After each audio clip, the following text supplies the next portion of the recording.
జై భీమ్ 99 న్యూస్ కి స్వాగతం. బోధన్లో రూపారెడ్డి హత్యకు నిరసనగా ప్రైవేట్ ఉపాధ్యాయులు భారీ ర్యాలీ నిర్వహించారు. 1000 మందికి పైగా టీచర్లు పాల్గొని నినాదాలు చేశారు. ప్రైవేట్ టీచర్లకు భద్రత కల్పించాలని ఉపాధ్యాయ సంఘాల నేతలు డిమాండ్ చేశారు.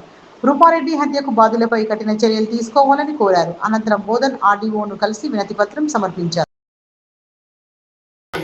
హత్య అనేది చాలా దారుణమైన విషయం.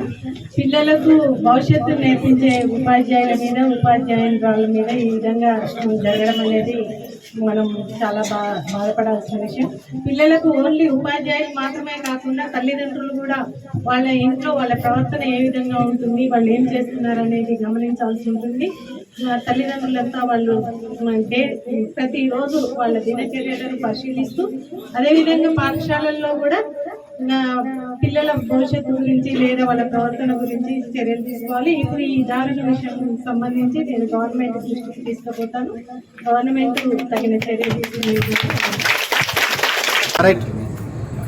ఈరోజు నల్గొండ జిల్లా school principal madam Rupa Reddy madam గారి దారుణ హత్య గురించి ఈరోజు ప్రెస్ ఆధ్వర్యంలో రాష్ట్ర వ్యాప్త బంద్కి కాలివ్వటం జరిగింది.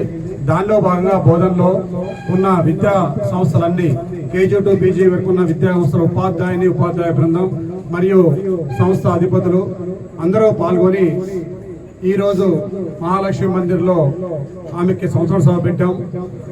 ముఖ్యంగా ఈ దారుణ హత్య విద్యార్థుల్లో మాదక ద్రవ్యాల ద్వారా కానీ ఇతర దీనిలో కానీ వ్యవస్థలు ఏర్పడి మేడం గారి ఇంట్లోనే ప్రవేశించి ఇద్దరు విద్యార్థులు దారుణంగా 27 కత్తిపోట్లు పోవటం ఇది అమానుషం. దీన్ని మేము ఖండిస్తూ ఉపాధ్యాయులకు భద్రత కల్పించాలి. ఉపాధ్యాయులు ఇవాళ తెలంగాణలో లక్షల మంది ఉపాధ్యాయ బృందం బడ్జెట్ స్కూల్స్ లో పనిచేస్తూ ఉన్నారు. వాళ్ళందరూ కూడా భయభ్రాంతులకు గురవుతున్నారు. కాబట్టి ప్రభుత్వం కానీ ఇతర సంఘ నాయకులు కానీ ఈ టీచర్లకు కానీ సంస్థలకు కానీ భద్రత చాలా అవసరం పడింది.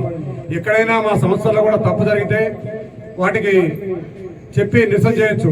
కానీ కొంతమంది తల్లిదండ్రులు కానీ ఎక్కడైనా విద్యా సంస్థలో టీచరు చిన్న మందలించినా కానీ ఏమైనా ఇబ్బంది పెట్టినా కానీ టీచర్స్ పిలిచి ఆ పిల్లోడి ముందరే విద్యార్థుల ముందర టీచర్స్ ని దుర్భాషలాడడంతో ఈ రోజు ఇలాంటి మానసిక సమస్య